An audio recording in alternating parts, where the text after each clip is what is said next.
One of the things that I carry a lot with me is I try to carry fire survivors with me everywhere I go. And I especially try to carry our experiences here and be very informed by that at all times.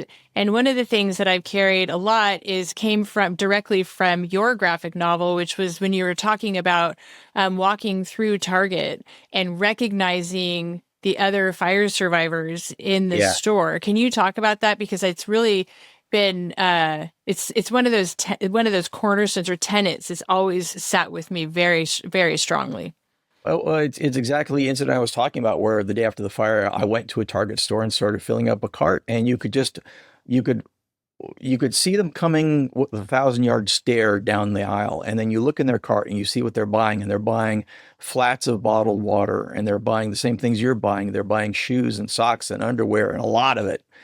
And you just give each other this look and this nod, and it's you don't even need to exchange a word.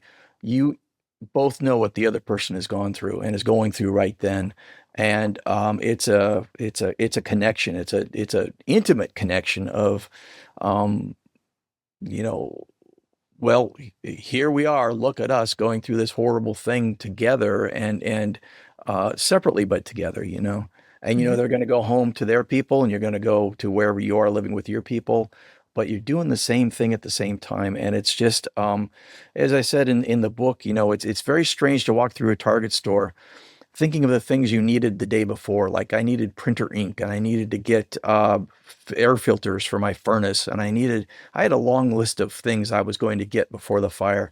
And to go through a store and realize that I need everything. I have nothing. I need everything. And yet I don't need any of this stuff. I don't need printer ink anymore. I don't need air filters anymore. I don't need 98% of the stuff that's in this store, but what I need, I really need badly. And it's essential for me to live. Um, it's a real strange mental space to be in. It strips everything down. I didn't lose my home, so I can listen to it, but never. I won't ever know what it's like to like wake up that day, or I may not. Who knows? I could know what that's like at some I point, hope but not. well, even We, we survivor's guilt was real after that for a lot of us. Like if I yeah, was painting a wall in my house or something, I'd be like, well, it's just all going to burn down anyway. But just that it took me 5 years until I turned around. I think I'm okay. Like I I do. think I found it. How many years do you think it took you? Until I felt okay, I'll let you know. Okay, that's totally fair. Actually, that's No, really fair. my wife and I once in a while will talk about it, and it just changes you. It's one of those events that changes your life, divides your life into before and after. And we still talk about before fire and after fire. And the only thing I can compare it to is having kids. Your life that's one of those dividing lines in life that's before and after. The fire is before and after. And we still, I swear to God, it's been a long time. It's been almost 9 years, but we will still just say, do we have a staple gun, or did we used to have a staple gun? I just don't, and I'll have to go look and say, I don't have a staple gun. I guess I used to. That kind of thing still happens all the time. Um, which is not to say we're sitting around depressed and morbid and mourning and lamenting our lost lives. Uh, what one message I deliver to fire survivors is you may be feeling very, very bad right now, but you will know joy again. You will have happy days again. The way I look at it is your life started new day one after the fire. You got a whole new life. You're not going to get that old life back. You might Mhm. think you're going to get the old life back for a while, but you're not going to get the old life back. But you got a new life. And for the first many months, that every day of that new life is going to be terrible. It's just going to suck because it's going to be one thing after another. But you'll have holidays, you'll have celebrations, you'll have family time, and that ledger of days in your new life will get more and more and more happy days and better days and joyful days until it just becomes your new life that you're okay with. And I'm there, but like you say, it takes a while. It takes a few years to be okay with that new life, but you never stop mourning the old one. Yeah. You know, And you're never the same. Again, specifically why it's after the fire. That's why the nonprofit is called that, because we can't give you back the day before. There's nothing we can do about that. yeah, But we can help you navigate the days that come after the fire and the years that come after the fire. And we literally take all of the lessons that we learned from helping or serving people like you locally, for what would work, what doesn't work. And one of the things that I'm very proud of, which people, if they've never been through a disaster, don't really understand the significance, is building a mile of common fencing. I was just going to say that's maybe where we met was building Hmm. that fence, and it's a barn raising. It's an old-fashioned barn raising, and you know the lumber is I presume bought. It's Hmm. but there are people out there with nail guns you can borrow, and they've got the framing up, and you're there. You just bam, bam, bam, bam, bam, putting up fence boards for, like you said, a mile. And it's a wonderful community um, cohesion way to spend a day. It's just it makes you feel like you are a part of this bigger thing that's leading to recovery. Um, so yeah, the fence is wonderful. Every time I walk by the fence, I think a little to myself, I built this. You I built did. this fence. Yeah. Or this little piece of it anyway. Yeah. Well, Yeah. but it was, and the fire department came out too. And the one thing that if I can make a pitch to newly fired, or disaster devastated communities, is don't overlook the things that are maybe not the sexiest things, but when fire survivors need that thing, that's the thing you need to do. And a Oh, mile yeah. of common fencing was really hard to fundraise for. I cried a lot that year because I had Yeah. promised it because Brad Sherwood asked, and I was like, okay, and so, but raising $490,000 for a fence was really hard.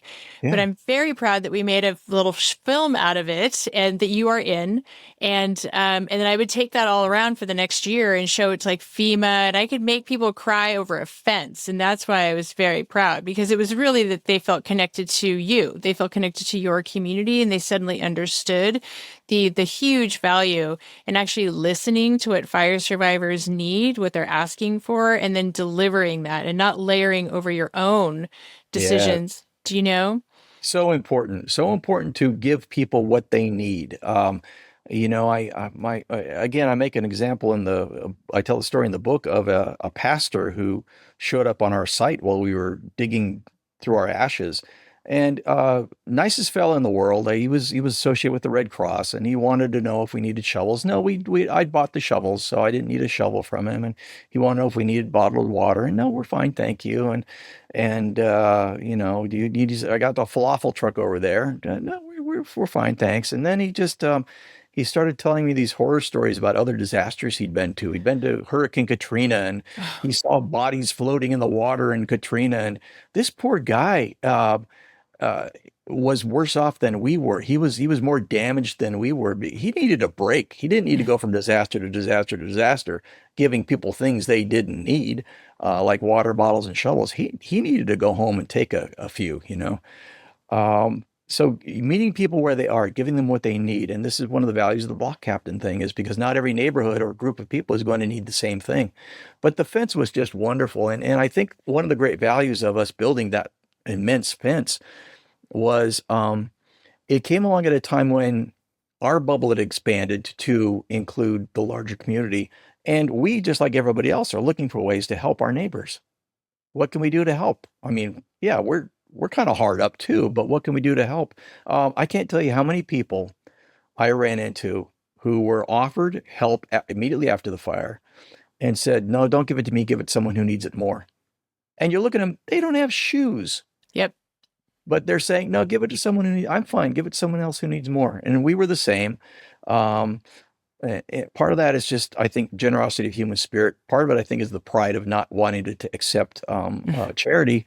Sometimes you gotta accept the charity. You've got to realize, oh, I need it now, and give yourself permission to be the person who needs it now, and then maybe pay it back later. And maybe say, I can accept the compassion. That's how we try to reframe it, because we run into this pretty often, but LA was the most acute Hmm. part of that, because many of these people had never taken, they were the people who'd go to balls, charity balls, do you know? Yep. And so now all of a sudden they need, and I said, well, You have to accept the compassion. Like that's what's happening. And everybody after a disaster deserves compassion and not, and sometimes when I'm advising funders, on certain things, I'll say like, don't, on this one thing, don't means test it.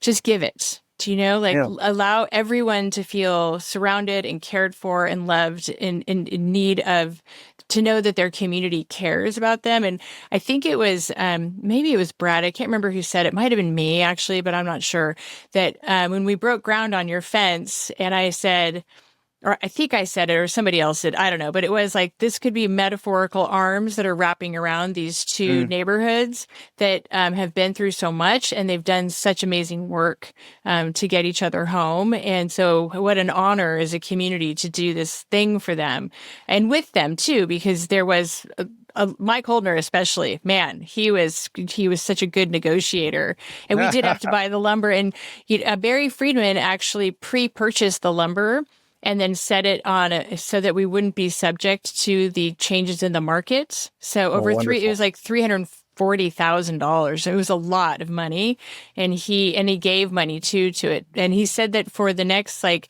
2 years, when he had to drop his kid off at school, he would purposefully take Rebley Road to come up Mark West so he could actually drive by the fence, because then it reminded him of what mattered. So your comments reminded me of something else though, and that is, and we touched on this before, is giving people what they need. And that extends to the compassion you give people. What happened to us a lot as fire survivors was we ended up trying to manage other people's feelings who were trying to help us feel better. Kind of like the pastor. I was consoling this pastor who was there to help us. And there comes a thing where people sometimes want to help you so badly and feel so bad that you end up being the person who's saying, we're okay. Everything's fine. Please tone it down just a little. I mean, the compassion other people want to give to you can be pretty overwhelming and really just something you're not up for right now. I got no problem managing my feelings. I don't want to have to try to make you feel better about things, So there's a flip. I mean, people who are suffering from diseases, cancer or what have you, often experience this as well. Is the well-meaning person who kind of makes their life harder instead of better. They're saying, carry my emotional load for me because I feel so bad for you. Or it actually extends to donations that you don't need after a fire. And so people, their need to give often supersedes what people need to receive. And they don't always like that message when I push it out on social media. Like, what are they asking for? Only send that or money. That's it. Do not send them do not send them. I got angel wings donated. I got, underwear that were not new. A lot of things were just like big, huge piles. And most of it ends up in not only in the landfill, which is unfortunate. So these people feel good, but you didn't make any impact over here on the people who actually have needs that you could fill. They would really like things new because they've just lost everything. So you need to do for them, not to them. So there's always a stack of teddy bears somewhere, and nobody needs a big old heap of teddy bears. In a fire story, I talk about, I have two sisters who live in Los Angeles, and my God, they wanted to help so bad that they loaded up a car full of all the used clothes they could find and drove them up to Santa Rosa.